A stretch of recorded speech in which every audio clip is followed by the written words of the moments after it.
அஸ்ஸலாமு அலைக்கும். Hi friends, போன வீடியோவோட கண்டினியூஷன் விளாக் தான் இது. ஸோ ட்ரெயினில் ஏறிட்டு கொஞ்சம் செட் ஆகி உக்காந்துட்டு அடுத்து என்ன வேலை, வாங்கிட்டு போன ஸ்நாக்ஸ் எல்லாம் பிரித்து சாப்பிட்றது தான். ஸோ இந்த ட்ரிப் வந்துட்டு ரொம்ப ஜாலியாகவும் இருந்துச்சு.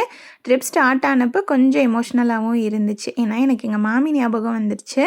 போன வருஷம் இதே டைமில் நாங்கள் எல்லாருமே பிளான் பண்ணோம். ஜூன் மந்த் வந்துட்டு இந்த மாதிரி போகணும் அப்படின்ட்டு. அதுக்குள்ளே தான் அப்படி ஆயிடுச்சு இல்லையா?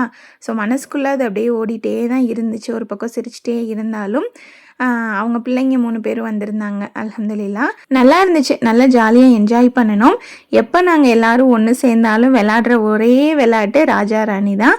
அதுதான் செம்ம ஃபன்னாக இருக்கும், யார் யார் என்னென்னு கண்டுபிடிக்கிறதுக்கு. அதுவும் அந்த முட்டை வாங்கினவங்க இருக்காங்க பார்த்தீங்களா, அவங்க முகத்தை வச்சே கண்டுபிடிச்சிடலாம். பயங்கர ஜாலியாக இருக்கும். ஸோ நான் வந்து கண்டுபிடிச்சிட்டேன் யார் முட்டை வச்சுருக்காங்கன்னு. அதனால தான் பார்த்து ஆளுக்கு சிரிச்சிட்டு இருந்தோம். அதுவும் இந்த குட்டீஸை வச்சுட்டு ராஜா ராணி விளையாடுறது ரொம்ப கஷ்டம். அவங்கக்கிட்ட என்ன இருக்குன்னு ஜாடையில் சொல்கிறேன்னு பப்ளிக்காகவே சொல்லிடுவாங்க. கொஞ்ச நேரம் விளையாடிட்டு அதுக்கப்புறம் சாப்பாடு பேக் பண்ணி தான் கொண்டு போயிருந்தோம். தயிர் சாதம், அதுக்கப்புறம் லெமன் ரைஸ், முட்டை, இதெல்லாமே சாப்பிட்டுட்டு நல்லா ஒரு தூக்கத்தை போட்டுட்டு கரெக்டாக ஒரு 3:45 அப்படிங்கிறப்ப சென்னைக்கு வந்து ரீச் ஆகிட்டோம்.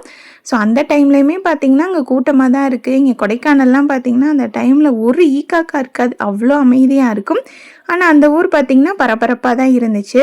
கரெக்டாக நாங்கள் ஸ்டேஷனை விட்டு வெளியேறிட்டு ஆட்டோ ஏறி போடுறப்ப 4 மணி. போயிட்டு ரூமுக்கு போனதுமே பார்த்திங்கன்னா எனக்கு டீ குடிக்கணும் போல் இருந்துச்சு. அந்த டைமில் ஒரு டீ ஆர்டர் பண்ணி நல்லா ஸ்ட்ராங்காக குடிச்சிட்டு ஒரு 2 மணி நேரம் தூங்கிட்டோம். அதுக்கப்புறம் பிரேக்ஃபாஸ்ட் வந்து ரூம்லேயே கொடுக்குற மாதிரி தான் அரேஞ்ச் பண்ணியிருந்தாங்க. நல்லா சூப்பராக இருந்துச்சு. நல்லா சாப்பிட்டுட்டு குளிச்சுட்டு அப்படியே பார்த்திங்கன்னா கல்யாணத்துக்கு கிளம்பியாச்சு. வீடியோவில் பார்க்குறதுக்கு எப்படி இருக்குன்னு தெரியல, பயங்கரமான வெயில்.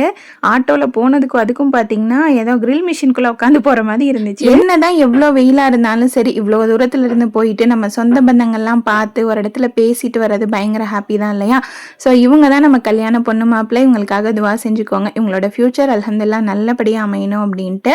ஸோ கல்யாணம் அட்டன் பண்ணிவிட்டு நல்லா சூப்பராக ஒரு கல்யாண பிரியாணி சாப்பிட்டுட்டு எல்லாரும் நின்று குரூப்பாக ஃபோட்டோ எடுத்துகிட்டு அப்படியே கொஞ்சம் நேரத்தில் இருந்து அங்கேருந்து கிளம்பிட்டோம். ஸோ இதோட கண்டினியூஷன் விளாக் அடுத்து வரும், செக் பண்ணி பாருங்கள். தேங்க்யூ.